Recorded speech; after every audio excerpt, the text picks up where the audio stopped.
பிஸ்மில்லாஹிர் ரஹ்மானிர் ரஹீம். அல்ஹம்துலில்லாஹ் வஸ்ஸலாத்து வஸ்ஸலாமு அலா ரசூலில்லாஹ் வ அலா ஆலிஹி வ ஸஹ்பிஹி வ மன் வாலா. மறுமை நாளுடைய 10 பெரும் அடையாளங்கள்ல 9 அடையாளங்களை நான் சொன்னேன். ஒரு அடையாளத்தை நான் நிறுத்திட்டேன். அது என்னன்னு கேட்டிருந்தேன். ஒவ்வொருத்தரும் சில பதில் அனுப்பியிருக்கீங்க. சூர் ஊதுவது, அது மறுமை நாள் ஏற்படுவது. அது சூர் ஊதுவது இந்த 10 அடையாளங்கள்ல முடிந்த பிறகு நடக்கக்கூடியது. அதே மாதிரி காட்டு விலங்குகள் ஊருக்குள் வரும், நெருப்பு மழை பொழியும், இந்த மாதிரியான அடையாளம். இது எல்லாமே மறுமை நாள் ஏற்படும் போது நடக்கக்கூடிய சம்பவங்கள். இதெல்லாம் அந்த திடுக்கங்கள், நிகழ்ச்சிகளை இது குறிக்கும். பெண்கள் சிலர் அனுப்பிச்சிருக்கிறாங்க பதில். சூர் ஊதப்படும்,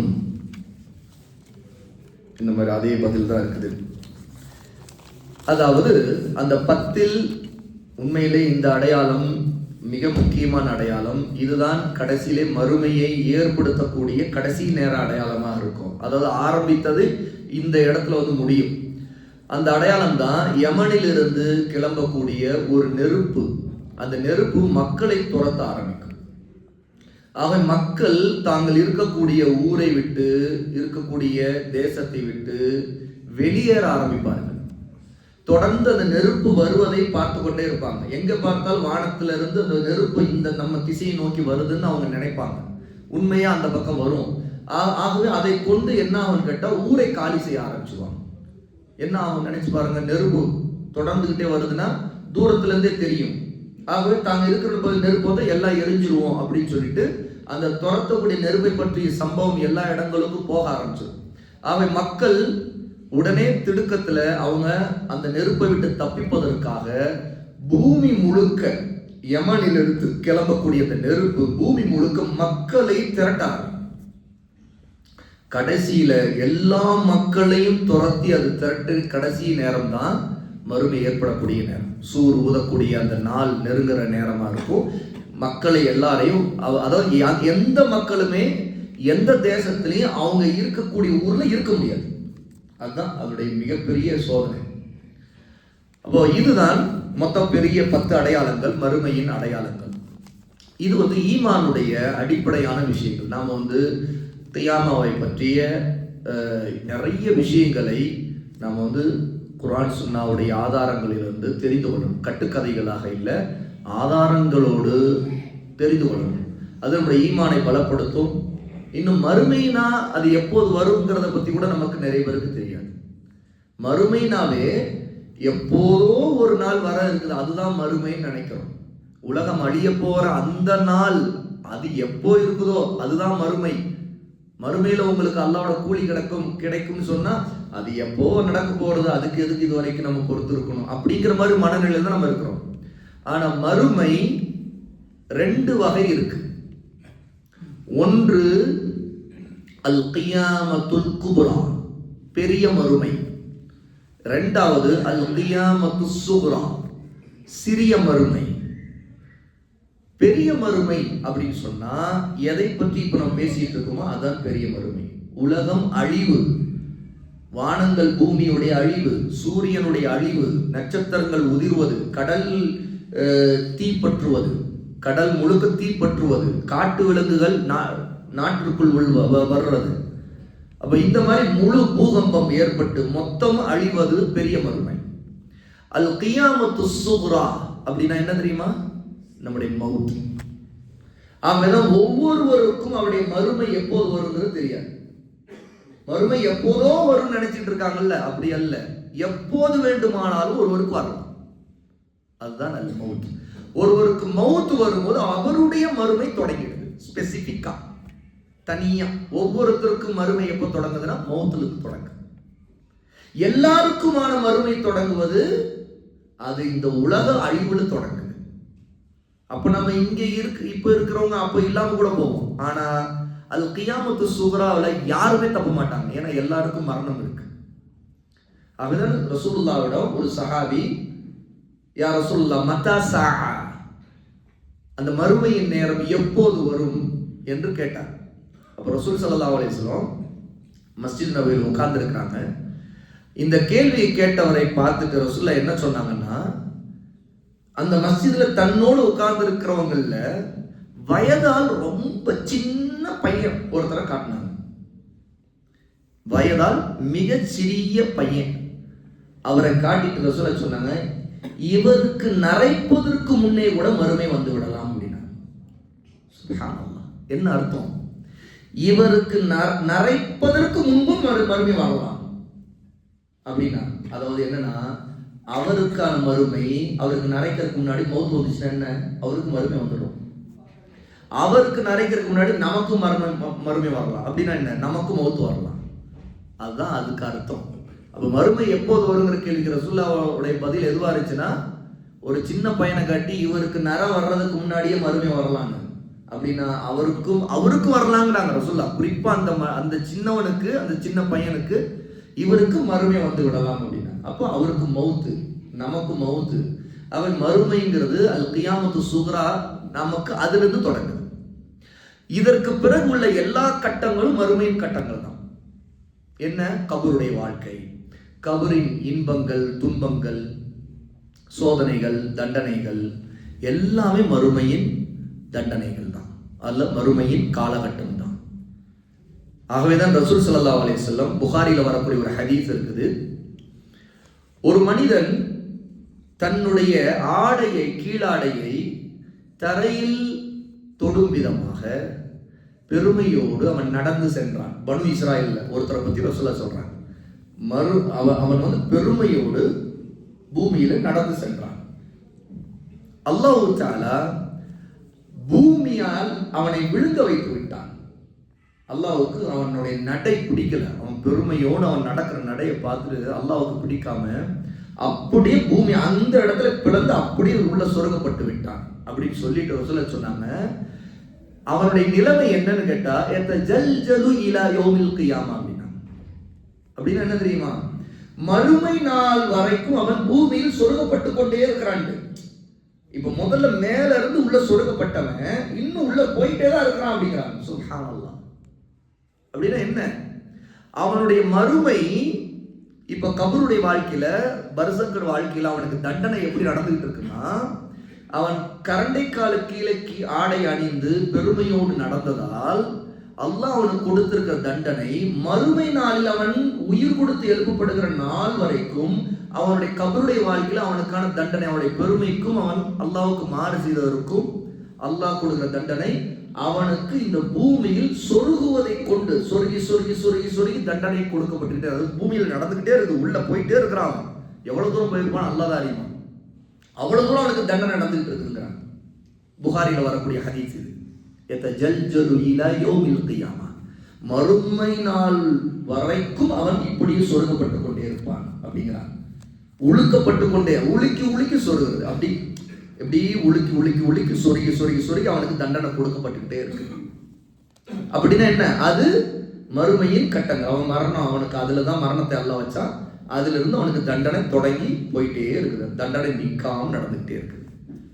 நிறைய ஹதீஸ்கள்ல ரசூல் ஸல்லல்லாஹு அலைஹி வஸல்லம் தான் கண்ட காட்சிகள்ல, நரகத்துல தண்டனை இருக்கிறத காட்சிகள் எல்லாம் காட்டப்படுது இல்லையா?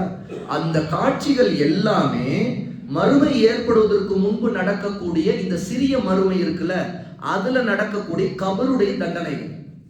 உதாரணத்துக்கு, ஒரு இரத்த ஆறில் ஒரு மனிதனை பார்த்தேன். ரசூலுல்லாஹ் சொல்றாங்க, அவன் ஒரு கரையிலிருந்து மறுகரைக்கு வெளியே வர்றதுக்கு முயற்சி செய்யறான். ரத்த ஆறுல நீந்தி கொண்டே வரான். ஒரு கரையில் இருக்கிறவர் அவர் என்ன செய்கிறாரு, சில கற்களை வைத்திருக்கார். அவன் கரை ஏறும்போது அவனுடைய வாயில கற்களை கொண்டு அடித்து உள்ள இறக்கிறார். உடனே அவன் திரும்ப அந்த ரத்த ஆற்றின் நடுவே போயிடுறான். இப்படியே கண்டினியூவா நடந்துகிட்டே இருக்குதுங்கிறாங்க ரசூலுல்லாஹ். ஜிப்ரீல் இதுக்கு விளக்கம் சொல்றாங்க. என்ன காரணம்? அவன் வட்டியை தின்றவன் அப்படின்னு. வட்டியை தின்கிறவன் மற்றவருடைய ரத்தத்தை உறிஞ்சுகிறான். அவன் உறிஞ்சினவன் எந்த அளவுக்கு அவனுக்கு தண்டனைனா, அவன் ரத்த ஆறுலே தான் அவனுக்கு தண்டனை இருந்துகிட்டு இருக்குது. அவன் அதை விட்டு வெளியேறவே முடியாம அவனுக்கு தண்டனை நடந்துகிட்டு இருக்குது. இது கபர்ல நடக்கக்கூடிய. ஆனால் கபர்ல நம்ம நம்முடைய மெட்டீரியலிஸ்ட் தாட்ல, அந்த சிந்தனையில நமக்கு கபருன்றது ஒரு குழியாக தெரியும். ஆனா அது ஒரு பர்சக் உலகம். 3 உலகங்கள் இருக்குது. ஒன்று துன்யா, இப்ப நம்ம வாழ்ந்துட்டு இருக்கிற உலகம். ரெண்டாவது ஆஹிரா, அது மறுமையில உள்ள உலகம். அது ஒன்று சொர்க்கமோ நரகமோ ஒரு மனிதனுக்கு. இந்த ரெண்டுத்துக்கு இடைப்பட்டதுதான் மூன்றாவது உலகம், அதுதான் பர்சக். பர்சக்னா திரையிடப்பட்டது, அரணிடப்பட்டது, பேரியர் அப்படிங்கிறது. இது துன்யாவுக்கும் ஆகிரத்துக்கு நடுவில் ஒரு பேரியரா இருக்கிறனால தான் அந்த பர்சக்னு அதுக்கு பேரு. அதுதான் கபர் வாழ்க்கை. அது கபரா நாம பார்க்கறனால ஒரு இடம், ஸ்பேஸுக்கு பேரு தான் கபரு. ஆனா அந்த உலகத்துக்கு பேரு பர்சக். அதனால ஸ்பேஸா பார்க்கும்போது நமக்கு அந்த பர்சக்குடைய உலகத்துடைய எதையுமே அறிய முடியறது இல்லை. புரியுதுங்களா? இன்னும் சொல்ல போனா கபரு தோண்டப்பட்ட பிறகு மையத்தை வைக்கும் போதே மறுமையின் நிலைமைகளை ஒரு ஜனாசா, ஒரு மையத்தை எதிர்கொள்ள ஆரம்பிச்சிடும். மூடுவதற்கு முன்னே கண்ணுக்கு முன்னாடி நாம தான் அடக்கம் பண்ணுவோம். எல்லாரும் சுத்தி வர நின்றுட்டு இருக்கிறாங்க, எல்லாரும் இந்த குழியை பார்த்துக்கிட்டு இருப்பாங்க, மையத்தை வைக்கிறத பார்த்துக்கிட்டு இருப்பாங்க. ஆனா மையத்துக்கு மறுமை தொடங்கியது எப்போ? மௌத்து வந்த நேரத்திலேயே, மௌத்து உயிர் எடுக்கப்படுற நேரத்திலேயே, மலக்குள் மௌத்து உயிர் எடுக்கும் போதே மலக்கு அவர் பார்த்துருவார்.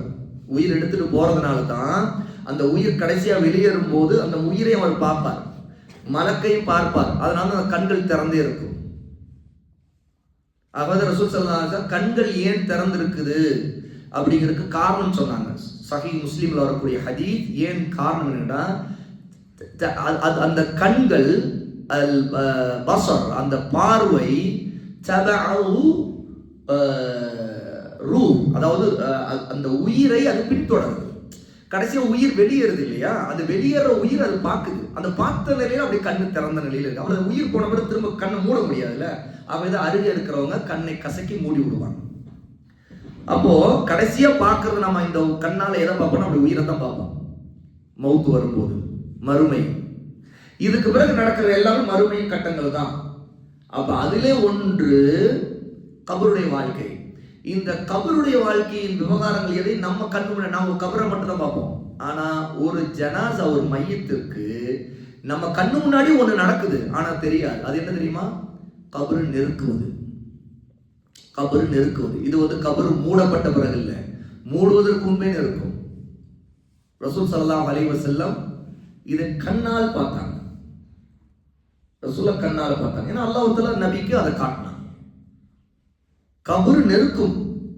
ஆனா நமக்கு முன்னாடி பார்க்கும்போது கபரு அதே நிலையில அப்படிதானே இருக்குதுன்னு நினைப்போம். ஆனால் அது நெருக்கும், அந்த மையத்தை நெருக்கும். இதுல யாருமே விதிவிலக்கு இல்லை. எனக்கு தெரியும், ரசூலா சொன்னாங்க குழந்தையை கூட நெருக்கும், குழந்தையை கூட நெருக்கும். அதே மாதிரி சஅத் ரலியல்லாஹு, சஅத் இப்னு முஆத் ரலியல்லாஹு அன்ஹு அவங்களை அடக்கம் செய்யும் போது, ஏன்னா அவருடைய மரண செய்தியை அரிசி நடுங்குச்சு. ரசூல் ஸல்லல்லாஹு அலைஹி வஸல்லம் ஜிப்ரீல் கவலையா சொன்னாங்க, சஅத் மௌத்தாயிட்டாரு. சஅத் ரலியல்லாஹு அன்ஹு தினமும் ரசூல் ஸல்லல்லாஹு அலைஹி வஸல்லம் வீட்ல போய் பார்த்துட்டு வந்தாங்க. ஏன் கேட்டா, அவர் போரிலே குத்தப்பட்டு கடைசி நேரம் அவருக்கு நெருங்கிட்டு இருந்துச்சு. அவருடைய உடல்நிலை சரியாக ரசூல்லா தொடர்ந்து சஅதை பார்த்துக்கிட்டாங்க. ரொம்ப பிரியப்பட்டாங்க சஅத் மேல. ரசூல்லா ரொம்ப அந்த அன்சாரி தோழர் மேல அவ்வளவு பிரியப்பட்டாங்க, அவ்வளவு அன்பு வச்சிருந்தாங்க. அந்த சஅதுடைய மரணத்தை பற்றி 7 வானங்களுக்கு மேல, அரிசுக்கு மேல இருக்கக்கூடிய அல்லாஹ் செய்தியை ஜிப்ரீலுக்கு வழியாக ரசூலுல்லாஹ் சொன்னாங்க. அப்படிப்பட்ட சஅதை ரசூலுல்லாஹ் தான் இறக்கி குழியில இறங்கி அடக்கம் பண்ணாங்க. சஅதுடைய மையத்தை ரசூலுல்லாஹ் தான் வச்சாங்க. அப்போ ரசூலுல்லாஹ் சொன்னாங்க, கபருடைய நெருக்குதலை விட்டு யாராவது தப்ப முடியும் இருந்த சஅது தப்பி இருப்பாங்க. சஅது தப்பலை. ஆயிஷா ரலியல்லாஹு அன்ஹா சொல்றாங்க, குழந்தையை கூட கபரு நெருக்கும். ஏனென்றால் இது எல்லாமே நம்முடைய கைபான விஷயங்கள், நம்முடைய கண்களுக்கு தெரியாது, புலக்கண்களுக்கு தெரியாது. சுப்ஹானல்லாஹ், அல்லாஹ் பாதுகாக்கும். ஆகவேதான் கபருடைய வாழ்க்கை மறுமையில் ஒரு கட்டம். அது ஒருவருக்கு சொர்க்கத்தின் சோலைகளில் ஒன்றாக இருக்கும், அல்லது நரகத்தின் குழிகளில், வேதனை மேற்க நெருப்பு குழிகளில் ஒன்றாக இருக்கும். ஆகவே உஸ்மான் ரலியல்லாஹு அன்ஹு எப்பவுமே கபரிஸ்தானுக்கு போனா ரொம்ப அழுவாங்க. அவங்களுக்கு அழுக அதிகமா மிதமிஞ்சி வரும். எந்த அளவுக்கு கேட்டா, அவங்களுடைய தாடியில நனைஞ்சு தாடியில அழுகை துளி கண்ணீர் சொட்ட ஆரம்பிக்கும்.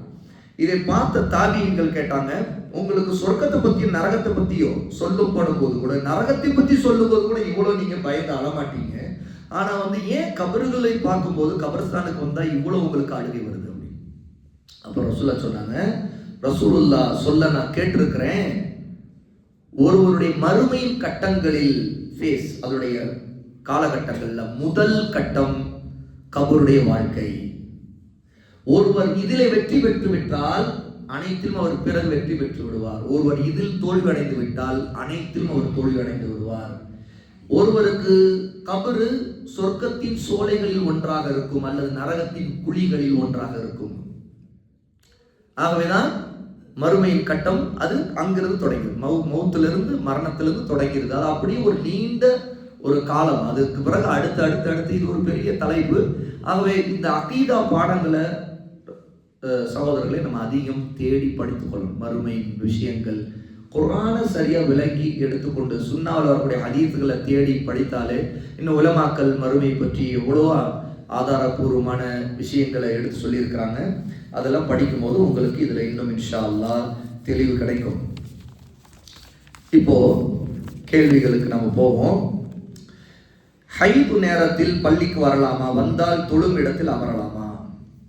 இதுல 2 கருத்து உலமாக்கிட்ட இருக்குது. ஒரு கருத்து என்னன்னு கேட்டா, ஒரு பெண் மாதவிடாய் காலத்தில் இருக்கும்போது மஸ்ஜிதுக்கு உள்ளே போகக்கூடாது, அந்த வழியிலே கடந்து போனால் தவிர அப்படின்னு சொல்லியிருக்கிறான். உதாரணத்துக்கு அந்த மஸ்ஜிது வழியில பாதை வழியா அந்த கதவு வழியா நுழைஞ்சு வேறொரு வழியா போக வேண்டிய தேவை வந்தா அப்படி நீங்க போய்கொள்ளலாம். ஆனா நீங்க பொதுவாக போகக்கூடாது அப்படின்னு சொல்லியிருக்கிறாங்க. இது ஒரு கருத்து. ஓகே.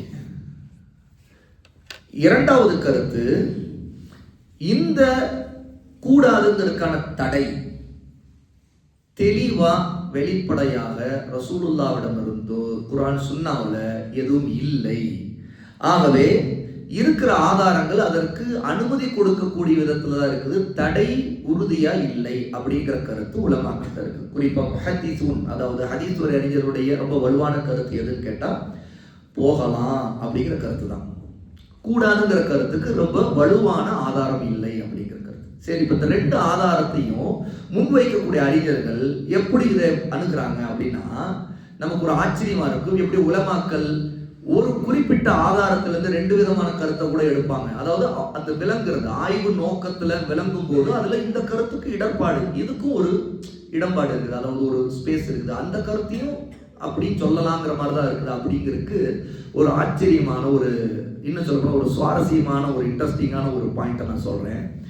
என்னன்னு கேட்டா, யார் கூடாதுன்னு சொல்றாங்களோ அவங்க என்ன சொல்றாங்கன்னா, பாருங்க ரசூல் ஸல்லல்லாஹு அலைஹி வஸல்லம் பெருநாள் தினத்துக்கு ஈது தொழுகை திடலுக்கு ரசூலுல்லாஹ் பெண்களை வர சொன்னாங்க. இதுல இருந்து என்ன தெரியுது? முதல்ல பெண்கள் எப்பவுமே மாதவிடாய் பெண்கள் மஸ்ஜிதுக்கு வரமாட்டாங்க தானே அர்த்தம். அப்ப ரசூலுல்லாஹ் காலத்துல மஸ்ஜிதுக்கு மாதவிடாய் பெண்கள் வரமாட்டாங்க. அப்படி வராதவங்க தொழுகைக்கு வரமாட்டாங்க இல்லையா? அதனால மஸ்ஜிதுக்கு வராம இருக்கிறவங்க இப்படி பெருநாள் தொழுகையின் போதும் அந்த பெருநாள் தொழுகை திடலுக்கு வராம போயிடுவாங்க. அதனால தான் ரசூல் ஸல்லல்லாஹு அலைஹி வஸல்லம் என்ன சொல்லிட்டாங்க, பெண்களில் மாதவிடாய் பெண்கள் கூட பெருநாள் தொழுகை திடலுக்கு வர வேண்டும் அப்படின்னு சொல்லி இருக்காங்க. அப்ப இது ஒரு தெளிவா என்ன புரியுதுன்னு கேட்டா, பொதுவா பெண்கள் மாதவிடாய் காலத்துல மஸ்ஜிதுக்குள்ள நுழையக்கூடாது அப்படி விளங்கி இருந்ததுனால தான் ரசூல் ஸல்லல்லாஹு அலைஹி வஸல்லம் பெருநாள் தொழுகைக்கு சொல்லும் போது அவசியம் வாங்கன்னு சொல்றாங்க. அப்ப இதுதான் ஒரு முக்கியமான ஆதாரம் இது அப்படின்னு சொல்றாங்க. இது கூடாதுன்னு சொல்றவங்க இந்த இதையும் ஒரு ஆதாரமா சொல்லுவாங்க. இது அப்படியே இன்னொரு பக்கம் பார்த்தா நமக்கு ஒரு ஆச்சரியமா இருக்கும். இல்ல போகலாம், தடை இல்லாது அப்படிங்கிறவங்க இதே செய்தியை வச்சு ஆதாரம் சொல்லுவாங்க. இப்ப சொன்ன செய்தி தான் பாருங்க. பெருநாள் தொழுகை திடலுக்கு ரசூல் ஸல்லல்லாஹு அலைஹி வஸல்லம் பெண்களை வர சொல்றாங்க.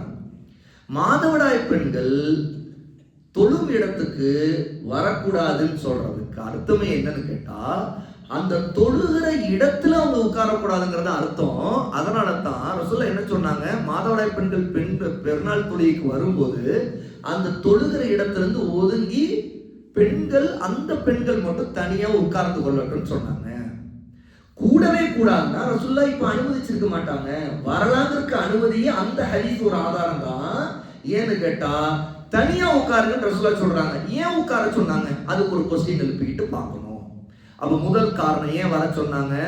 ரசூல் ஸல்லல்லாஹு அலைஹி வஸல்லம் முஃமின்கள் முஸ்லிம்களுடைய அந்த ஈது நாள்ல அவங்க கேட்கக்கூடிய துவாவில், அதாவது இமாம் துவா கேட்பாரு, அதுக்கு ஆமீன் சொல்லக்கூடிய நேரம் அது இருக்கும். அந்த துவாவில் இருக்கிற முஸ்லிம்களோடு அந்த மாதவிடாய் பெண்களும் கலந்து கொள்ளணும். ரெண்டாவது காரணம், அங்கே நசியத்து அறிவுரை சொல்லப்படும், குத்பா இருக்கும், அந்த குத்பாவை அவங்க கேட்கணும். இதுக்காக ரசூல் வர சொல்லியிருக்காங்க. பொதுவாகவே மஸ்ஜிதுக்கு ரசூல் ஸல்லல்லாஹு அலைஹி வஸல்லம் வரவேற்கல. வீட்டில் தொழுவதுதான் சிறந்ததுன்னு சொன்னாங்க. வீட்டுடைய வராண்டாவை விட உள்ள அறையில, இன்னும் உங்களுக்கான அறையில, படுக்கை அறைக்குள்ள இப்படி தொழுவதுதான் பெண்களுக்கு சிறந்ததுன்னு சொன்னவங்க. அதுதான் பொதுவா ரசூல்லா முன்வைத்திருந்த ஒரு விதி. வர விரும்பினா தடுக்க மாட்டாங்க. ஆனால் ரசூல்லா ஆர்வம் முட்டல. அப்படிப்பட்டவங்க வாங்கன்னு சொல்ற அளவுக்கு இங்க வர சொன்னாங்கன்னா அப்போ நோக்கம் என்ன? அங்க ஈதுடைய குத்பாவை கேட்கறதும் துவால கலந்து கொள்றதும் ரசூல்லா விரும்பினாங்க. ஆகவேதான் ரசூல் ஸல்லல்லாஹு அலைஹி வஸல்லம் மாதவிடாய் பெண்களை மட்டும் வர சொல்லல, திரைக்குள்ளேயே இருந்து கொண்டு வெளியவே வராத கன்னி பெண்கள் அவங்களையும் அழைச்சிட்டு வரணும்னு சொன்னாங்க. 3 வகையான பெண்களை ரசூலுக்கு அவசியம் வர சொன்னாங்க. முதலாவது மாதவிடாய் பெண்கள், பொதுவா வராதவங்க வந்தாகணும். ரெண்டாவது கன்னி பெண்களில் திருமணத்துக்காக வெயிட் பண்ணிட்டு இருக்கிறோம். இன்னைக்கு உள்ள நிலைமையில அந்த மாதிரி எங்கேயுமே நம்ம பார்க்க முடியாது. சலஃப்ட நம்முடைய சஹாபாக்கிட்ட இருந்த வழக்கு என்ன தெரியுமா? ஒரு பெண் பருவ வயதை அடைந்து விட்டால் அதற்கு வெளியே பார்க்கவே முடியாது. அந்த பெண்ணை தான் திரைக்குள் இருக்கக்கூடிய கன்னி பெண் சொல்றது. ஏன்னா கல்யாணத்துக்காக அவங்க வெயிட் பண்ணிட்டு இருப்பாங்க. வெளியே யாருமே பார்க்க முடியாது அந்த பெண்ணை. ஒரு பெண் வெளி வந்துட்டு ஏன் வரவே இல்லை?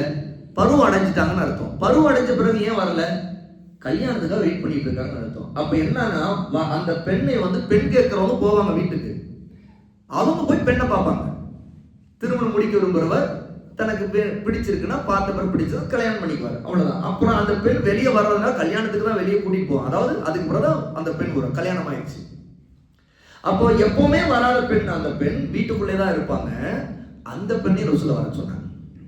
மூன்றாவது, ஏழ்மையினால் ஒரு ஹிஜாப் ஜில்பாப் தன்னை மறைத்துக் கொள்வதற்கு ஒரு ஜில்பாப், அதாவது ஹிஜாப் தான் ஜில்பாப்னு சொல்றோம், ஒன்று கூட இல்லாம இருக்கிற பெண், தனக்கு ஒரு ஜில்பாபே இல்லை. அதாவது அந்த பெண் வெளியிலும் வந்ததில்லை. அதனால ஏன்னா வெளியே வந்தா புர்கா போடணும், புர்காவே இல்லை. என்கிட்ட அவ்வளவு வறுமை, ஒண்ணுமே இல்லை. அவங்க போட்டிருக்க ட்ரெஸ் தான், அதனால வீட்டிலேயே தான் இருப்பாங்க, வெளியே போகவே மாட்டாங்க. இந்த மூன்றாவது கேட்டகரி பெண் ரசூல் ஸல்லல்லாஹு அலைஹி வஸல்லம் சொன்னாங்க. அப்படி ஒரு பெண் உம்மத்தியா கேட்டாங்க, யா ரசூலல்லாஹ் இப்படி இல்லாதவங்களுடைய நிலைமை என்னென்ன? அப்போ ரசூலுல்லாஹ் சொன்னாங்க, யாரிடம் 2 இருக்குது அவங்க கொடுக்கட்டும். ஒண்ணு இல்லாதவங்க தன்னுடைய அந்த தோழியை தன்னுடைய ஜில்பாபுக்குள் நுழைத்துக் கொள்ளட்டும். அப்படின்னா என்ன? அவங்க போடக்கூடிய துப்பட்டா பெருசா, இன்னைக்கு மாதிரிலாம் இல்லை, நல்லா பெருசா படவரமா துப்பட்டி மாதிரி அது பெருசா போட்டுக்குவாங்க. அது நல்லா லூஸா நல்லா ஒரு பெரிய போர்வை எடுத்து போத்துற மாதிரி அது. அப்ப அதுக்குள்ளே போத்தி 2 பேரும் ஒன்னா நடந்து வருவாங்க. அப்படி தன் சகோதரியை தோழியை சேர்த்துக் கொள்ளட்டும் சொன்னாங்க.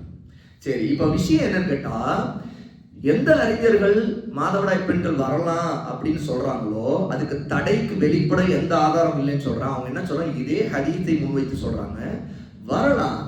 அப்படி வரலாங்கிறத ரசூலுல்லாஹ் வர சொன்னாங்க. ஏன்னா மஸ்ஜிதுக்கு வர்றதும் சரி, தொழுகை இடத்துக்கு வர்றதும் சரி, ரெண்டுமே ஒன்றுதான். இன்னும் சொல்ல போனா மஸ்ஜிதுக்கு வருகிற நோக்கம் எப்படி தொழுகைக்காக, அதே போலதான் அங்கேயும் வருவாங்க. அப்ப மாதவிடாய் காலத்தின் காரணமாக தொழுகை இல்லைன்னா வேறு நோக்கத்துக்காக வரலாமா? அந்த நோக்கம் இருந்தா வரலாம். எந்த நோக்கம்? இல்மு தேடுவதற்காக வரலாம். ஏன்னா ஈது தொழுகை ரசூலுல்லாஹ் வாங்கன்னு சொல்லும் போது அந்த குத்பாவை கேட்கறதுக்கு தான் வர சொல்றாங்க. அப்ப அதுல 2 விஷயம் தான் நிறைவேறணும். ஒண்ணு என்னன்னா, அப்படி மாதவிடாய் காலத்துல அவங்க வந்தாங்கன்னா பெண்கள் தொழக்கூடிய அந்த சஃபில் அவங்க வரக்கூடாது. பாயிண்ட் நம்பர் 1, ரூல் நம்பர் 1, சஃப்ல நிக்க கூடாது, அல்லது சஃப்ல வரக்கூடாது. அப்படின்னு என்ன பண்ண, அவர்கள் சஃபில் இருந்து தொழுகிற இடத்துல இருந்து தள்ளி வேறு இடத்துல உட்காரணும். எதுக்கு வரணும் அப்படி உட்காரணும்? உதாரணத்துக்கு பயானுக்கு கேட்க வராங்க அப்படின்னா அவங்க சஃபில் இருந்து கொஞ்சம் தள்ளி உட்காரணும். எப்படி பெருநாள் தொழுகையின் போது பெண்கள் தனியா, அந்த பெண்கள் தனியா உட்கார்ந்து ரசூலுல்லாஹ் சொன்னாங்களோ அதுவே ஒரு ஆதாரம். அது போலதான் இதை அமல் செய்யணும் அப்படின்னா அவங்க சகோதரி தான் இல்மை ரெண்டு விதமான ஒரே ஆதாரத்தில் ரெண்டு விதமான கருத்தை உலமாக்கள் எப்படி எடுக்கிறாங்க. அதனால தான் இது சலஃப்ல இருந்து வரக்கூடிய ரெண்டு விதமான கருத்து தான். இந்த மாதிரி கருத்து வேறுபாடுகள் வரும்போது வாக்குவாதங்கள் பண்ணக்கூடாது. முதல்ல என்ன, இந்த மாதிரி இஃப்திலாஃப் மசாயில், ஃபிக்ஹ் ரீதியான மசாயில் இது. அதே மாதிரி மாதவிடாய் காலத்தில் பெண்கள் வந்து ஒதுவின்றி, அதாவது குளிப்பு கடமையானவங்களா இருக்கிறாங்க, அப்போ அவங்க வந்து குரானை தொடலாமா, அல்லது சாதாரண ஒரு ஆணும் பெண்ணும் ஒது இல்லாத டைம்ல குரானை தொடலாமா எடுக்கலாமா, இந்த மாதிரி கருத்துக்கள்ல எப்பவுமே உலமாக்கள்கிட்ட ரெண்டு கருத்து இருக்கதான் செய்யும். இது வந்து இப்போ வந்த கருத்து வேறுபாடு அல்ல, இது காலங்காலமா இருக்கிற கருத்து வேறுபாடு. ஏன்னு கேட்டா ஆதாரங்கள்ல பார்வை இப்படி பார்த்தா அப்படிதான் புரியும். நான் சொன்னேன்னா இல்லையா, இந்த ஹதீஸ் நாம் விளக்கும் போது ரெண்டு விதத்துக்கும் அந்த ஹதீஸ் ஆதாரம் இருக்குங்கிற மாதிரி விளக்கும். சரியா, கூடாதுன்னு சொல்லுவாங்க பாருங்க, எப்போ வராம இருந்தவங்களும் வர சொல்றாங்க, அப்போ வரக்கூடாதுங்கிறனால இப்போ வர சொல்றாங்க அப்படின்னு விளக்குறது ஒண்ணு. இன்னொரு பக்கம் இதுவே ஒரு ஆதாரம் வரலாங்க இருக்கு அப்படின்னு அதே ஹதீஸை முன் வச்சு விளக்கம் கொண்ட உலமாக்கள் இருக்கிறாங்க. இது நான் மிக அறிந்து அல்லாஹ்விடம் நான் நினைக்கிறேன், உலமாக்கள்கிட்ட மிகச்சிறந்த கருத்தா நான் நினைக்கிறேன், வெளிப்பட எந்த தடை ஆதாரமும் ரசூலுல்லாஹ்வுக்கு வராதப்ப இதுல ஆதாரங்களை நம்ம கியாஸ், அதாவது அதுல இருந்து சட்டத்தை எடுக்கிற இஜ்திஹாத் உலமாக்கள்கிட்ட இருக்கும்போது ரெண்டு கருத்துக்களை எதை எடுத்துக்கொண்டாலும் ஒருத்தர் மீது குற்றமாகாது. ஒருத்தர் ஒரு பெண் வந்து இல்லை நான் வர விரும்பல, மஸ்ஜிதுடைய கண்ணியத்துக்காக வரப்போறேன், அது அவங்களுடைய ஈமான், அது தப்பு இல்லை. இன்னொரு பெண் இல்லை நான் வந்து பயான் கேட்கணும்னு நினைச்சு வரேன், அதுக்காக நான் ஒதுங்கி ஒரு இடத்துல உட்காந்துக்கிறேன், அது தப்பு இல்லை இல்லையே, அப்படி உலமாக்கிட்ட கருத்து இருக்குது, அது அவங்களுடைய இது. அவர் ரெண்டு கருத்துல எந்த பெண் எந்த கருத்தை எடுத்துக்கொண்டாலும் அது தடை.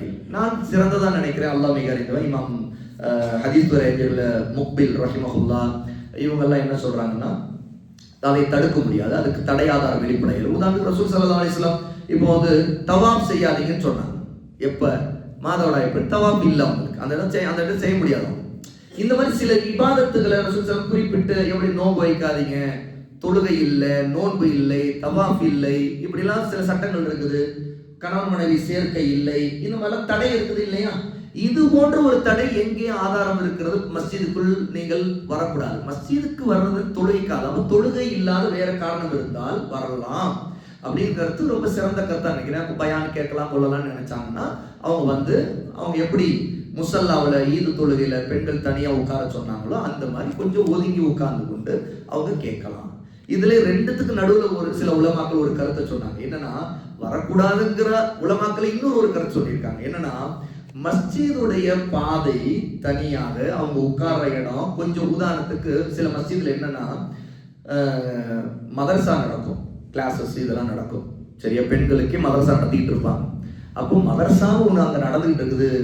அப்படி இருக்கும்போது அவங்க மஸ்ஜிதுக்கு இருக்கா எப்படி வராமல் இருக்க முடியும் கேள்வி வர்றப்ப அதே உலமாக்கள் என்ன சொல்லியிருக்காங்க, சரி அப்படி என்றா நீங்க இந்த படிக்கிறதுக்காக உட்கார்ந்து கொள்ளலாம், ஏன்னா அது நீங்க மதரசாவுக்கு வரீங்க அப்படின்னு விளக்கி இருக்கிறாங்க. சரியா, அதனால அந்த கருத்தின் அடிப்படையில் பார்த்தா ஏற்கனவே அந்த கூடான்னு சொல்றவங்க உள்ளவங்க கூட இந்த கருத்தை நெருங்கி தான் வராங்கன்னு நான் நினைக்கிறேன். அல்லாஹ் மிக அறிஞ்சும், ஆகவே அதுல வர்றதுக்கு தடை இல்லை தான் நான் நினைக்கிறேன். பொதுவாக இந்த மாதிரி கருத்து வேறுபாடுகள்ல அப்படி வாக்குவாதம் பண்ணி ஒருத்தர் மாற்றி பேசிட்டு அது இந்த மாதிரி சில விஷயங்கள், அதே மாதிரி பிறை இதெல்லாம் முடிவே வராத கருத்து வேறுபாடுகள் மாதிரி. சரியா, அதே மாதிரி குரான் தொடலாமா கூடாதா, இந்த மாதிரி நிறைய கருத்து. அதே மாதிரி அரசியல் கருத்துப்பாடு, ஈரானு, சவுதி, முஸ்லீம் நாடு இதெல்லாம் இன்னைக்கு பேசிட்டு இருக்காங்கல்ல, இதெல்லாம் முடிவு வராது. ஏன்னு கேட்டா இதெல்லாம் நாம பேசுறதுதான் கருத்தா நிற்கும். அந்த இடத்துல ஒவ்வொருத்தரும் தான் பார்க்குற பார்வை வச்சுட்டே வாதம் செய்யணும். இதுல உலமாக்களுடைய அறிவுரையை கேட்டு அமைதியா நாம ஏதாவது ஒரு கருத்து, சிறந்த கருத்தை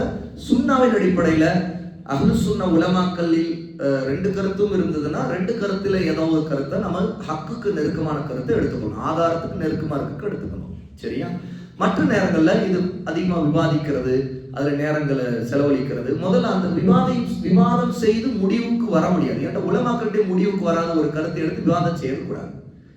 ஒருத்தர் உண்மையிலே ஹக்க தேடுறாருன்னா அவர் அந்த ஆதாரங்கள் உலமாக்களுடைய கருத்துக்களை பாருங்க. நான் ஒரு ஹதீஸை வச்சு ரெண்டு உலமாக்களும் ஒரே செய்தியை கொண்டு எப்படி விளங்குறாங்கன்னு சொன்னேன். அந்த மாதிரி உலமாக்கள் பல விஷயங்களை அந்த மாதிரி அனுப்புவாங்க.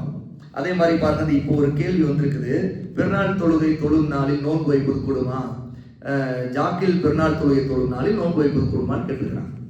இப்போ இந்த மாதிரி ஒரு கேள்வி வருதுன்னு வைங்க. இப்போ ஒரு கருத்து நான் சொல்றேன்னு வைங்க, ஆப்போசிட் கருத்து உள்ளவர் பார்த்தீங்களா நம்மை கார்னர் பண்றாரு. இதை சைத்தான் எப்படி மைண்ட்ல போடுவானா, இப்ப நான் ஒரு ஜாக்குல ஒரு நிலைப்பாடுல இருந்தேன்னா, ஜாக்கு அல்லாதவங்க என்ன செய்வாங்க பாத்தீங்கன்னா, நம்ம என்ன இடிக்கிறார், நடுவில் இடிச்சு பேசுறாரு அவரு இப்படின்னு ஒருத்தர் அப்படி பார்ப்பாரு, இன்னொரு பாரு குசும்பு பாத்தீங்களா அப்படின்பா. இந்த மாதிரி அந்த கருத்து நான் இல்ல நான் இல்ல அந்த நிலைப்பாடு தவறுன்னு சொல்ற கருத்துல இருக்குன்னு வச்சுக்கோங்க. இந்த பக்கம் ஜாக்குல இருக்கிற சகோதரர் இது மறைமுகமா நமக்கு இப்படியோ ஒரு கிள்ளி விட்டுட்டு தான் போறாரு அப்படிங்கிற மாதிரி நினைப்பாங்க. இது சைத்தான் என்ன செய்யறான், அது போடுறோம். நான் என்ன சொல்றேன், இந்த மாதிரி இதுல அல்லாஹ்வோட ஒப்படைச்சு இஹ்லாஸா நீங்க இன்னும் இல்ம தேடுங்க, அது சம்பந்தம் தெளிவு பெறுவதற்கு அல்லாஹ்வோட உதவி கேளுங்க. இஹ்தினஸ் ஸிராத்தல் முஸ்தகீம், அதிகமாக அதுக்கான தெளிவை கேட்கறது துஆ செய்யுங்க. அல்லாஹ் உங்களுக்கு இல்ம அதிகரிக்கும் போது அதுல ஒரு தெளிவு கிடைக்கும் போது நீங்க பிரிச்சு புரிஞ்சுப்பீங்க இந்த மாதிரி மசாயில் கருத்து வேறுபாடுகள். சரியா? இதே ரொம்ப அகீதா ரீதியான விஷயங்கள், உசூல்கள் சம்பந்தப்பட்டதுன்னா அதுல யாருடைய முகத்தாட்சனை நம்ம பார்க்க மாட்டோம். உசூல்கள் சம்பந்தப்பட்டதுல முகத்தாட்சனை பார்க்க மாட்டோம். அதுல ரஃப் அண்ட் டஃப்னா அதுக்கு வெட்டோன்னு துண்டு, இதுதான் ஹக்கு, இது பாத்தி அப்படின்னு சொல்லி உறுதியா சொல்லிடுவோம். மற்ற விஷயத்துல நம்ம ஏன் இந்த மாதிரி மசாயில் கருத்து வேறுபாடுகளை பெரிதா எடுத்துக்காம இருக்கோம்னா, இதை கொண்டு ஷைத்தான் ஒரு ஒரு விளையாட்டை விளையாடி மக்களுக்குள்ள வெறுப்பையும் இதையும் உருவாக்க இது பண்ணக்கூடாதுங்கிறதுக்கு ஒரு கவனத்தை நம்ம எடுத்துக்கிறது தான் அந்த இடத்துல. ஆனால் இப்போ இதே இந்த கருத்து வேறுபாடை நான் உதாரணத்துக்கு சொல்றேன். சூமுலி ருக்யதிஹி வ அஃபிரு லி ருக்யதிஹி, என்ன பிறை பார்த்து நோன்பு வையுங்கள், பிறை பார்த்து நோன்பை விடுங்கள். ரசூலுல்லாஹி ஸல்லல்லாஹு அலைஹி வஸல்லம் சொன்னாங்க. ஆச்சரியமா இருக்கும், ஒரே ஹதீஸை கொண்டு ரெண்டு விதமான கருத்தை உலமாக்கள் எடுத்தாங்க. சரியா? ஒரு கருத்து என்ன நம்ம பார்க்கிறோம்,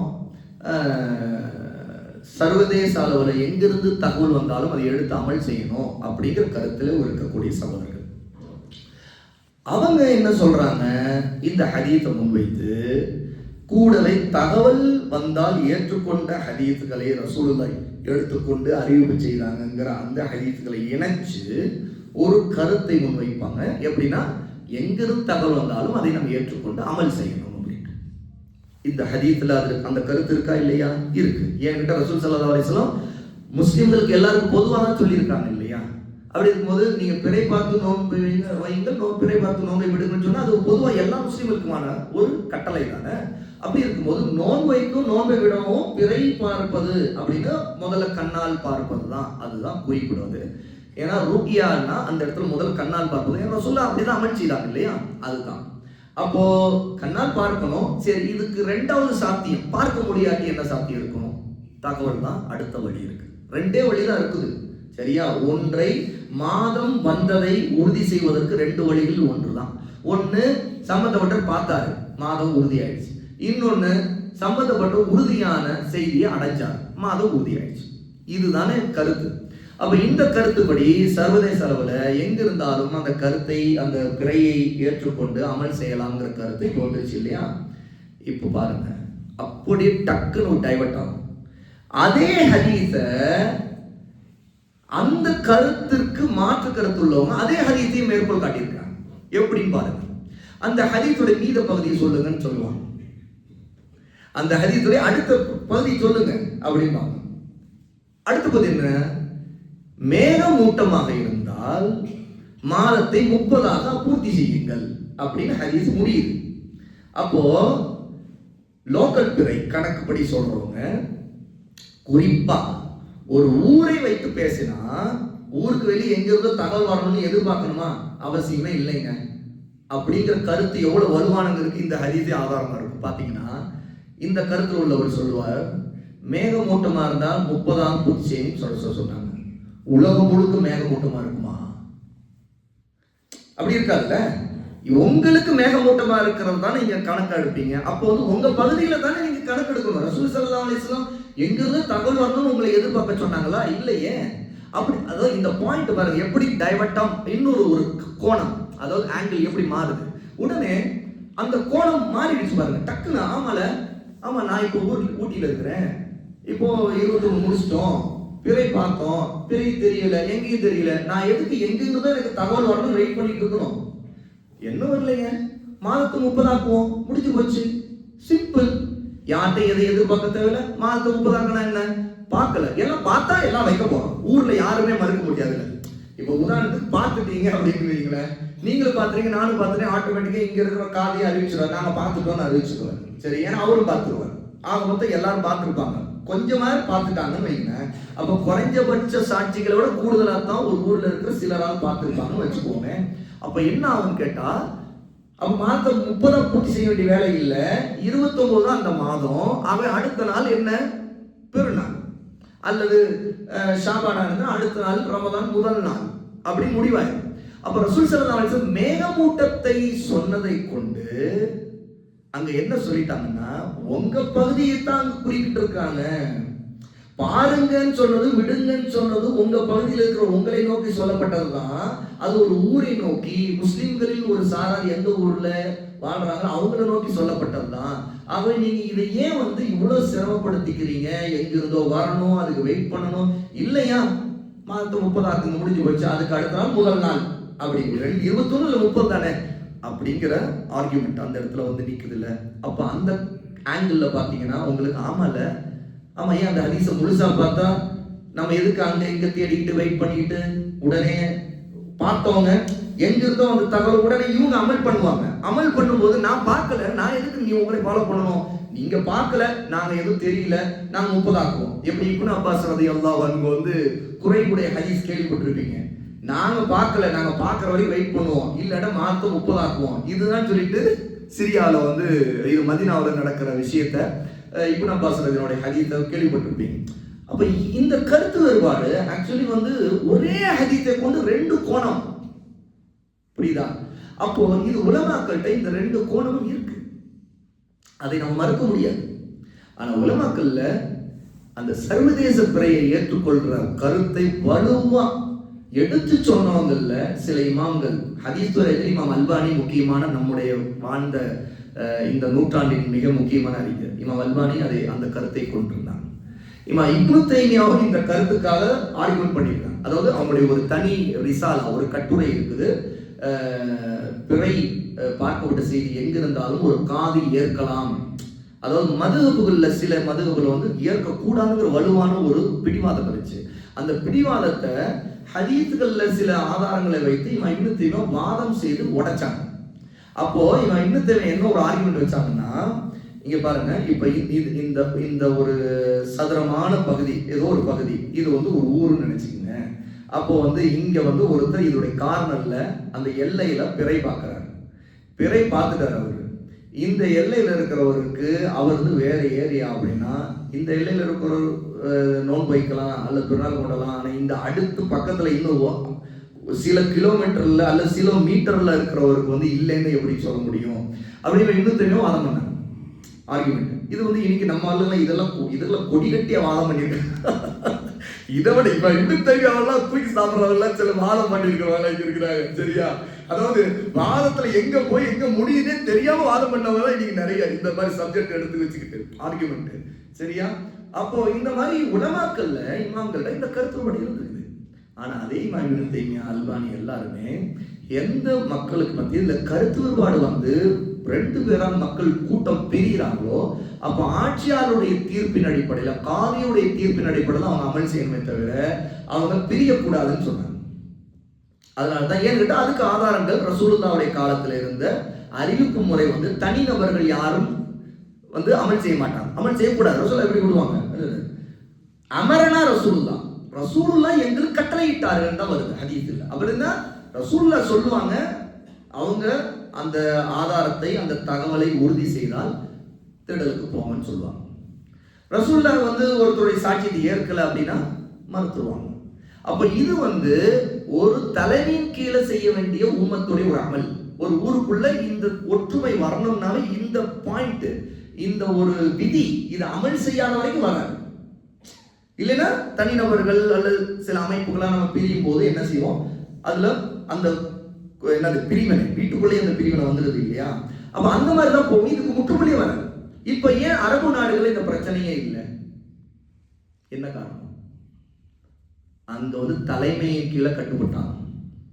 இங்க நம்ம இந்தியா போல ஒரு ஜனநாயக நாடு இந்த மாதிரி இருக்கும்போது இங்க எல்லாருமே அந்த தலைமைக்கு கீழே கட்டுப்படுற அந்த ஒரு விதியை அமல் செய்யல. இந்த சமீப காலத்துல ஒரு ஒரு ஒரு வித குழப்பம் அது. அப்போ அதனால என்ன ஆகுது, இந்த இது பிரச்சனை முடிவுக்கே வராம காதி தப்பே செய்தாலும் அவர் தான் அல்லாவோட பதில் சொல்லுவாரே தவிர அது மீது நம் மீது கேள்வியே இல்லை. ஏன்னா ரசூலுல்லாஹ்வுடைய காலத்தில் இருந்தது அதான் முறை.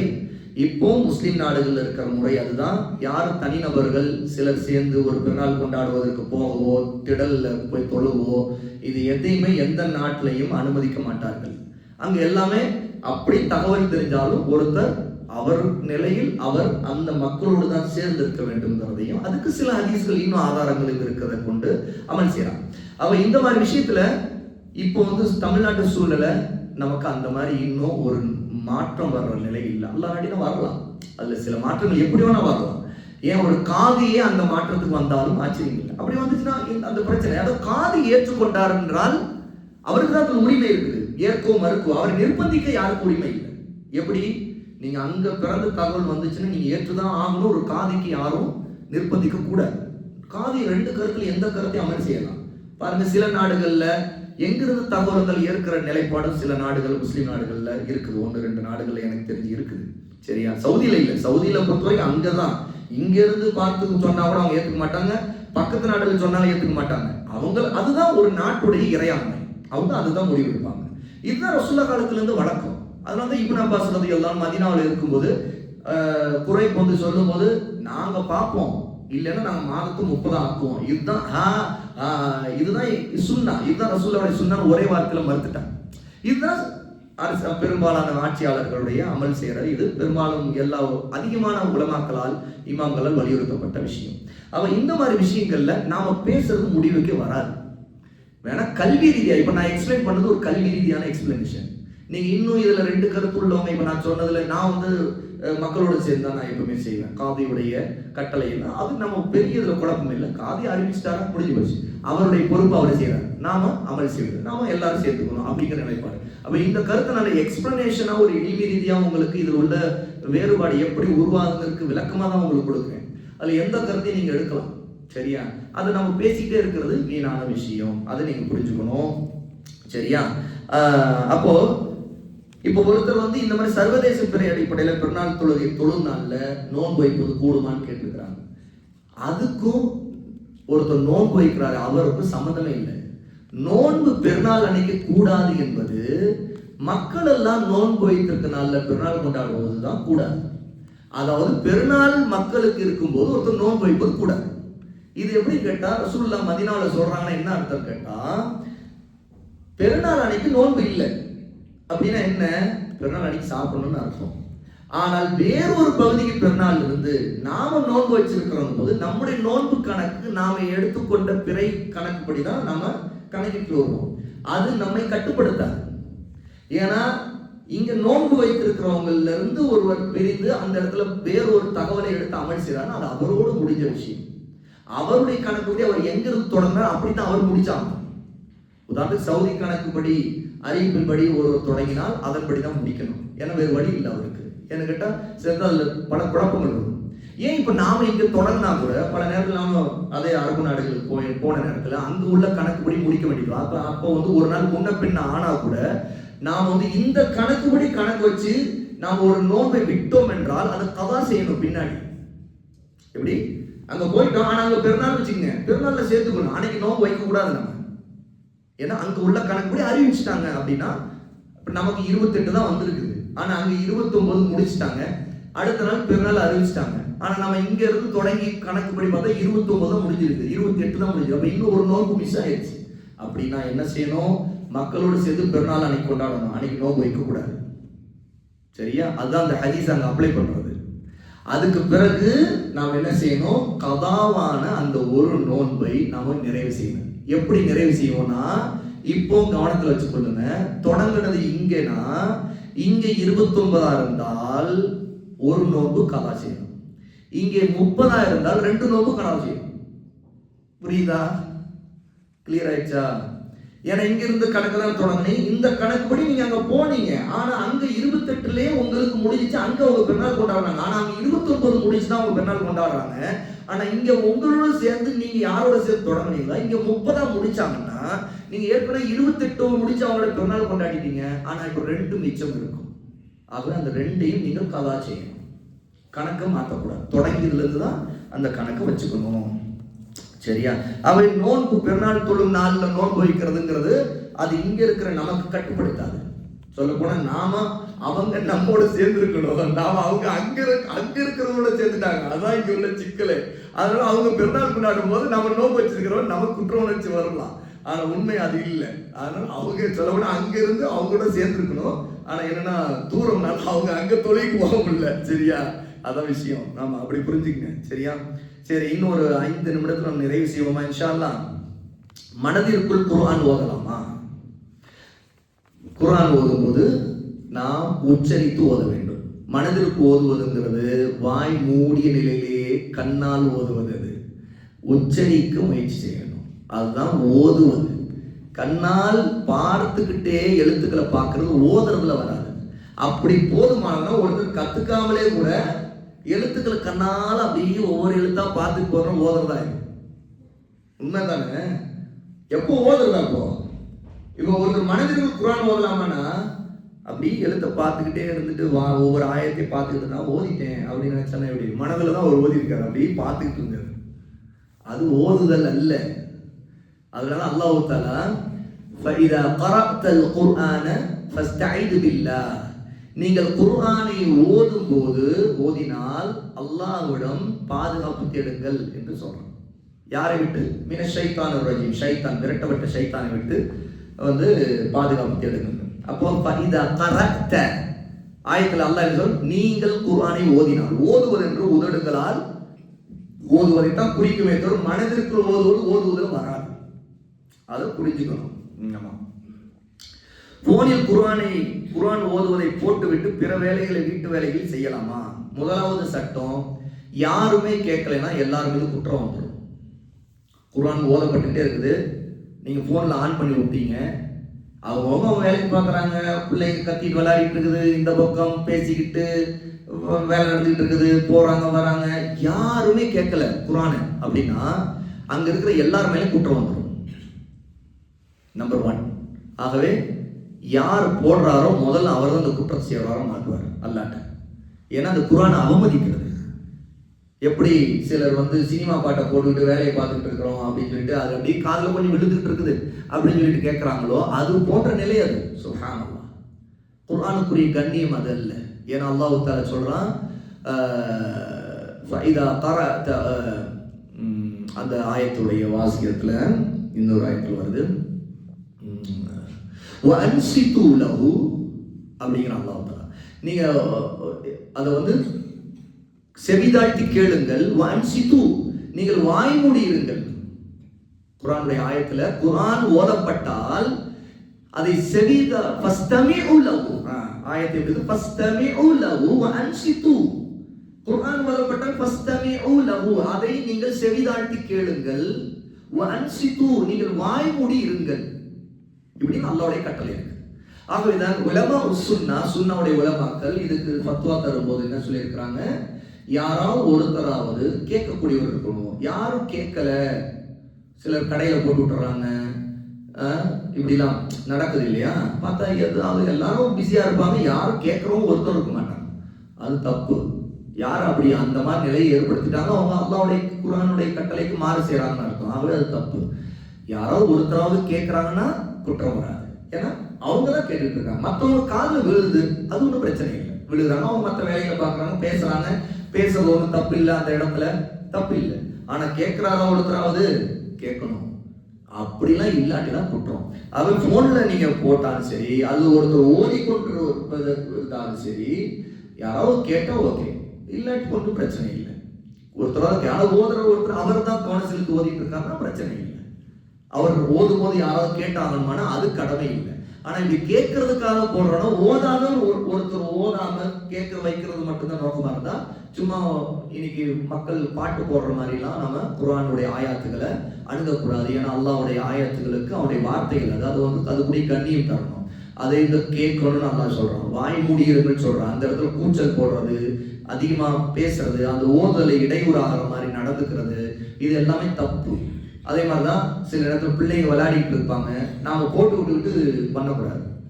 எல்லாம் விளையாடி பேசிட்டு இருக்கிறாங்க, ஆஃப் பண்ணிடணும். கரெக்டாக ஆயத்து முடிகிற நேரம் பார்த்து ஆஃப் பண்ணிடணும். இதோட ஒரு சட்டம் தெரிஞ்சுங்க, குர்ஆனுடைய ஆயத்துக்களை ஃபோனில் ரிங்டோனாவோ டயல் டோனாவோ வைக்கிறது ஜாயிஸ் இல்லை. ஏன்னா அதுவும் குர்ஆனை அவமதிக்கிறது வரும். அதில் 2-3 பிரச்சனைகள் இருக்குது. முதலாவது, குர்ஆன் அல்லாஹ் இறக்கியது இதுக்காக இல்லை. அல்லாஹ் இறக்கியது நீங்கள் உங்களுக்கு ஒரு டோன் மூலமாக உங்களுக்கு ஒரு விஷயத்தை என்னது இன்டிமேட் பண்ணுறதுக்கு இல்லை. ஒருத்தர் கால் பண்றாரு அப்படின்னு தெரிஞ்சுக்கிறதுக்கு குர்ஆன் ஆயத்தை அல்லாஹ் இறக்கல. அது ஒரு ரிங்கிங் டோன் இல்லை. வீட்டுக்கு ஒருத்தர் வராரு, டைன்னு அடிப்பாரு, கதவு தட்டுவாரு, அல்லது ஒரு பெல் அடிப்பாரு, அதை கொண்டு யாரோ வந்திருக்கான்னு தெரிஞ்சுட்டு போய் கதவு திறப்போமே, அதுக்கு மாதிரி அந்த இடத்துல கொண்டு குர்ஆனை வைக்கக்கூடாது. இது மிகப்பெரிய தப்பு. 2வது விஷயம், இப்படி வைக்கும் போது என்ன ஆகுதுன்னு கேட்டா, டயல் டோன்லையோ இல்லை ரிங்கிங் டோன்லையோ வைக்கும்போது அதை ஆன் பண்றாங்க இல்லையா, ஆயத்துகள் பாதியா சிதையுது, முழுமை அடையாத நிலையில ஆகுது. ஓடிட்டு இருக்கும்போது டக்குன்னு கட் பண்றது, அப்போ ஆயத்துல பாதி அர்த்தமே மாறி போயிடும். சில நேரத்துல அர்த்தமே மாறி போயிடும். சரியா? முசல்லீன் அப்படின்னு ஒருத்தர் அந்த ஆயத்து ஓதா இருக்கும்போது முசல்லீன் டக்குன்னு நிறுத்தணும். நீங்க தொழுகையாளிகளுக்கெல்லாம் கேடு நாசம் அர்த்தம். ஆனா ஆயத்து முழுமை எப்ப அடையும்?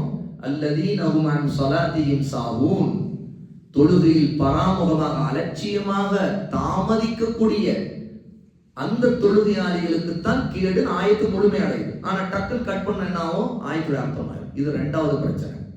3வது பிரச்சனை, குறிப்பா ரிங்கிங் டோனா வைக்கும் போது இன்னொரு பிரச்சனை இருக்கு. இதுதான் 3வது. போய் ஒருத்தர் கழிவறையில் உட்கார்ந்து இருப்பாரு, திடீர்னு அல்ஹம்துலில்லாஹி ரப்பில் ஆலமீன் அப்படின்னு பாத்ரூம்ல ஓதனா, இது இன்னொரு குர்ஆன் அவமதிக்கிறது. ஏன்னா அசுத்தமான இடங்கள்ல அல்லாஹ்வுடைய பெயர் அல்லாஹ்வுடைய ஒரு பெயர் அல்லாஹ்ங்கிற பெயரை கூட உச்சரிக்க கூடாது. அதனால கழிவறைக்கு உள்ள நாம போய் எதை சொல்றது, வெளியே நின்று தான் குஃப்ரான் சொல்லணும். ரசூல் ஸல்லல்லாஹு அலைஹி வஸல்லம் கழிவறைக்காக நம்ம வெளியே வந்த பிறகு குஃப்ரான் சொல்றாங்க, உள்ள நுழையும் போது துஆ சொல்லி கொடுத்து தராங்க. அந்த உள்ள நுழையிற துஆ உள்ள போய் இல்லை. அல்லாஹும்ம இன்னி அஊது பிக்க மினல் குபுதி வல் கபாயித் ரசூல் ஸல்லல்லாஹு அலைஹி வஸல்லம் கழிவறைக்குள் சொல்ல வெளியே சொல்லிட்டு போகணும். ஏன்னா அசுத்தமான இடத்துல உள்ள போய் அல்லாஹும்ம யா அல்லாஹ்னு சொல்லக்கூடாது. ஏன்னா அல்லாஹ்வுடைய இஸ்மு அது தூய்மையானது. சுப்ஹானஹு வ தஆலா, மிக தூய்மையானவன் அல்லாஹ். அப்படி இருக்கும்போது அந்த பெயரை உச்சரிக்கலாம். அப்படி அல்லாஹ்வுடைய பெயரை உச்சரிக்கணும். அல்லாஹ்வுடைய ஆயத்துக்களுடைய பேச்சை இப்படி கேட்கிற மாதிரி வைக்கிறது பாவம். இது ஒரு தப்பு. 4வது ஒரு விஷயம், சரி இதெல்லாம் நாங்க வைக்கிறது இல்லை, சினிமா பாட்டு வைக்கக்கூடாது. சினிமா பாட்டு நல்ல டிங்கு டிங்கு திடீர்னு ஒரு சவுண்டு, பொதுவா ஒரு வித இச்சை ஊட்டக்கூடிய ஒரு வித ரசனை ஊட்டக்கூடிய இது எல்லாமே அதே மாதிரி காபிர்களுடைய கலாச்சாரத்தை ஃபாலோ பண்ற மாதிரி, இமிடேட் பண்ற மாதிரியான போக்கும் இருக்கக்கூடாது. பொதுவா ஒருத்தருக்கு போன் வருதுங்கிறதுக்கு என்ன தெரியணும்? ஒரு ரிங்கிங் டோன், அது ஜஸ்ட் ஒரு போன் உங்களுக்கு வருதுன்னு உணர்த்துறதுக்கு தான் தேவை. அதுக்கு தகுந்த மாதிரி ஒரு டோன், ஜஸ்ட் இந்த டோனா வச்சுக்கிறது, ரிங் ரிங் ஏதோ சம்திங் இந்த மாதிரி ஒரு டோன் வச்சு போன் வந்துட்டு உடனே எடுத்து உடனே கட் பண்ண போறோம், பேசுவோம். ஜஸ்ட் ஃபியூ செகண்ட்ஸ், என்ன ஃபியூ செகண்ட், ஒரு 30 செகண்ட் இருக்கலாம், அவ்வளவுதானே. டக்குன்னு எழுதுறோம், பேச போறோம், கட் பண்ண போறோம், அப்புறம் வைக்க போறோம். அந்த மாதிரி ஒரு எண்ணத்துல தான் அதை வைக்கணும். அதை நம்ம கவனத்தில் வச்சுக்கணும். கடைசி கேள்வியோட நிறைவு செய்வோம். இப்போ ரமதான் நேரத்தில் ஹைது வந்தால் நோன்பு வைப்பதில்லை, மற்ற நோன்பு எல்லாவற்றையும் வைத்து விடுகிறோம். ரமதான் முடிந்த பிறகு 6 நோன்பு வைக்கலாமா? இல்லை என்றால் 30 நோன்பு வைத்தால் தான் 6 நோன்பு வைக்க வேண்டுமா? 2 கருத்து. முதலாவது, சிறந்தது என்னவென்றால், ஒருவர் ரமதானில் விடுபட்ட, அது ஹைதினால் விடுபட்டதா இருக்கலாம், அல்லது பயணத்தின் காரணம் விடுபட்டதா இருக்கலாம். இப்படி விடுபட்ட கதா நோன்புகளை எவ்வளவு சீக்கிரம் வைக்க முடியும் அவ்வளவு சீக்கிரம் வச்சிடணும். அதுல எப்பவுமே ஃபர்லை முற்படுத்த வேண்டும். ஃபர்ல் எது? இது ரமதானுடைய நோன்பு தானே ஃபர்ல். விட்டதை அதை முற்படுத்தணும். அதாவது எப்படின்னா, சுன்னத்திற்கு முன்பு அதை முற்படுத்தணும். அந்த வகையில ஷவ்வாலுடைய 6 நோன்புகளுக்கு வைப்பதை விட சிறந்தது என்னவென்றால், ஒருவர் ஃபர்தான விடுபட்ட நோன்புகளை வைப்பதுதான் சிறந்தது. இது ஒன்று. 2வது விஷயம், ஒருவர் ஃபர்லான நோன்பை வைக்க விரும்புகிறாரு, அதே நேரத்துல ஷவ்வால் நோன்பை வைக்க விரும்புகிறார். அவருக்கு ஒரு ஆப்ஷன் இருக்குது. அவருக்கு ஏறத்தால் 1 மாச கால அளவு இருக்கு. ஏன்னா ஷவ்வால் நோன்பு வரிசையா 6 நோன்புகளை இடையில எதுவும் விடுபடாம அப்படியே தொடர்ச்சியா வைக்க வேண்டும், அதற்கு நிபந்தனை இல்லை. அதே மாதிரி ஷவ்வாலுடைய 2-3 முதல் ஷவ்வால் அன்று நோன்பு பெருநாளா இருக்கும், அதுக்கு அடுத்துதான் நோன்பு வைக்கலாம். அப்போ 2வதுலயே வச்சிருக்கணும் 3வதுலயே வச்சிருக்கணும் அப்படிங்கிறது அவசியம் இல்லை. ஆனா வச்சா சிறந்ததுதான். ஆனா இப்போ ஒருத்தர் விடுபட்ட நோன்பு வைக்க வேண்டியது இருக்குது. என்ன செய்யலாம்? முதல்ல ஷவ்வால் வந்த உடனே அவர் உதாரணத்துக்கு கொஞ்சம் டயர்டா இருந்தாலும் ஒரு 2-3 நாள் கழிச்சு அல்லது ஒரு வாரம் கழிச்சு ஒரு 10 நாள் கழிச்சு, ஒரு பெண்ணுக்கு அதிகபட்சம் ஒரு 6 நோன்பு 8 நோன்பு 7 நோன்பு விடுபட்டு இருக்குதுன்னு வச்சுக்கோங்களேன். அப்ப அதை ஒரு குறிப்பிட்ட நாள் இடைவெளி ஒரு 2 வாரம் கழிச்சு கூட அதை வச்சுட்டு அதுக்கு பிறகு ஷவ்வால் முடியறதுக்குள்ள என்ன செய்யலாம்? இந்த 6 நோன்புகளையும் தொடர்ச்சியா வச்சு முடிச்சிடலாம். இது 2வது ஆப்ஷன். இது சிறந்தது. என்கிட்ட முதல்ல பரல வச்சிடறோம், அதுக்கு பிறகு ஷவ்வாலுடைய நோன்பு வைக்கிறோம், அந்த முழு கூலி கிடைச்சிடும். 3வது ஆப்ஷன் என்னன்னு கேட்டா, கடைசி ஆப்ஷனு, ஒருவரால் அப்படி முடியாது, ஆனா இந்த 1 மாசம் தானே வைக்க முடியும், நான் இதை வைக்கிறதே சிரமப்பட்டு தான் வைப்பேன், ஏன்னா 1 மாசம் முழுக்க நான் வச்சிருக்கிறேன்னு, இந்த 6 நோன்பையே நான் 1 நாள் வச்சுட்டு 6 நாள் கேப் விடுவேன், அப்புறம் 1 நாள் வைப்பேன், அப்புறம் 6 நாள் கேப், இப்படி எல்லாம் வச்சுட்டு இருக்கிறாரு. அதனால வந்து நான் பரலுக்கு பதில் இதை வச்சுட்டுமா அப்படின்னா அதுக்கு தடை இல்லை, அதுக்கு தடை இல்லை. அப்படி வச்சா ஒன்றும் தப்பு இல்லை. ஆனா பொதுவாக அப்தல்ங்கிற சிறந்ததுல வராது. அப்தல்னா என்ன? சிறந்தது அப்படின்னு. ஏன்னா நமக்கு மௌத்து வந்துடுச்சுன்னா என்ன ஆகும்? பரலுகள் கடமையானது விடுபட்ட கதாவான நிலையில மௌத்தா போயிடும். அப்புறம் வாரிசார்கள் அந்த நோன்பு வைக்கணும், வாரிசார்கள் கடமையாகும். கதாவான நோன்பு இருந்தால் அதை வந்து கடமையான நோன்புகள் வாரிசார்கள் வைக்கணும், அந்த நோன்பை விட்டதை வைக்கணும். ஒரு தடவை கதாவான இருந்துச்சு அதை நாம வைக்கணும். உயிரோடு இருக்கிறவங்க வாரிசார்கள் பிள்ளைகளோ அல்ல பெற்றோரோ யாராவது வைக்கணும். இல்லைன்னா அதுக்கு அவர் அந்த நிலையில் அவர் இறந்துட்டாருன்னா அதுக்கு வந்து முடியாதவராக இருந்து இறந்துட்டாருன்னா ஃபித்யாவை கொடுத்து முடிக்கணும். அவ இந்த அடிப்படையை கவனத்தில் வைத்துக் கொள்ளுங்க. இது போதுமானது. இன்ஷா அல்லாஹ் நான் இதோட நிறைவு செய்கிறேன். கேள்விகள் வந்துக்கிட்டே தான் இருக்கும். அப்புறம் வந்துக்கிட்டே இருக்கிறவங்க வராமலே ஆயிடுவாங்க. கேள்விகள் வந்துக்கிட்டே இருக்கும். அவர் வந்துக்கிட்டே இருக்கிறவங்க நானும் கண்டி பண்ணிக்கிட்டு வராதவங்க ஆயிடுவாங்க. மணி 2 மணி நேரம் 3 மணி நேரம் ஆட்ட கேள்வி வந்துட்டு இருக்கு. எனக்குலாம் அப்படி கேள்வி இல்லை, எனக்கு இதுக்கு தெரிஞ்சுக்கணும் அப்படிங்கிற மனசுல என்ன சைத்தான் என்ன செய்வான், அதை உள்ள போட்டு நோண்டி விட்டுட்டு என்ன செய்வான், நீ ஏன்பா அவ்வளோ கஷ்டப்படுற?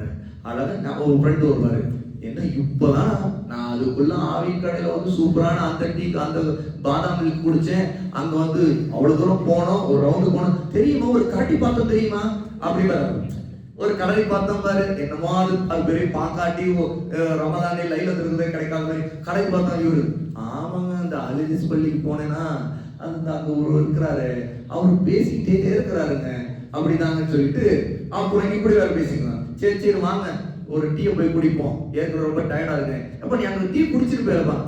அது இல்லைங்க, அந்த டீ குடிச்சதெல்லாம் உறிஞ்சி எடுத்துட்டாங்க, அதுக்கு பிறகு 50 நிமிஷம் உட்கார்ந்து இருந்தோங்க அப்படின்னு சொல்லிட்டு இப்படியே பேசி கடைசியில் பார்த்தா இன்னும் ஒரு ஒற்றைப்படையர் இருக்குது.